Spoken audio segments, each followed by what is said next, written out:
नमस्कार, one India Hindi में आपका स्वागत है। मैं हूं शिखा धूरिया। दुनिया भर में कोरोना संक्रमण की रफ्तार अब भारत में सबसे ज्यादा तेज है। भारत में कोरोना की दूसरी लहर ने कोहराम मचा रखा है। हर दिन होने वाली मौतें और स्वास्थ्य असुविधाओं से लोग बेहाल हैं। ऐसे में अब वित्त मंत्री निर्मला सीतारमण के पति और अर्थशास्त्री परकला प्रभाकर ने कोरोना संकट को लेकर मोदी सरकार पर नाराजगी जाहिर की है और उनकी जमकर आलोचना की। उन्होंने कहा कि सरकार लोगों की मदद करने के बजाय हेडलाइन मैनेजमेंट और अपनी पीठ थपथपाने में लगी हुई है। आपको बता दें, परकला प्रभाकर अपने YouTube चैनल पर एक कार्यक्रम के दौरान बोल रहे थे। उन्होंने कहा कि हम देश में कोरोना संक्रमण को दुनिया में सबसे तेजी से बढ़ते हुए देख रहे हैं। मौतें आसमान छू रही हैं। देश में 1 करोड़ से ज्यादा लोग संक्रमित हो चुके हैं। ये हेल्थ इमरजेंसी है। ये संकट क्या उजागर करता है? केंद्र सरकार की तैयारी और उनकी जवाबदेही को परखने का वक्त है। उन्होंने कहा कि इन्हें अपनों की मौत कष्टदायी लगती है और दूसरों की मौत महज आंकड़ा दिखाई देता है।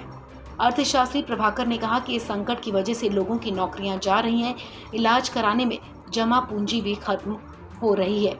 ज्यादातर लोग वित्तीय नुकसान से उबर नहीं पा रहे हैं। जब से महामारी का प्रकोप शुरू हुआ है, देश में करीब 1,80,000 लोगों की जान जा चुकी है। उन्होंने कहा कि वास्तविक आंकड़े पेश नहीं किए जा रहे। ये आंकड़ा वास्तविक स्थिति से काफ़ी कम है। प्रभाकर ने कहा कि लगातार टेस्टिंग में भी कमी आ रही है और वैक्सीनेशन की रफ्तार बहुत कम है। हॉस्पिटल और लैब सैंपल ही नहीं ले रहे हैं। उन्होंने कहा कि अस्पतालों पर दबाव इतना है कि वो समय पर रिपोर्ट भी नहीं दे पा रहे। उन्होंने कहा कि शमशान में कतार है, बेड के लिए मारामारी चल रही है, लेकिन किसी राजनेता या धार्मिक नेता के कान पर जूं नहीं रेंग रही है। प्रभाकर ने कहा कि रिपोर्ट के मुताबिक महामारी अभी रुकने वाली नहीं है। ऐसे में कम से कम 140 करोड़ डोज वैक्सीन की जरूरत है। परकला प्रभाकर ने कहा कि देश के सामने खामोशी बहुत लंबे समय तक नहीं चलेगी।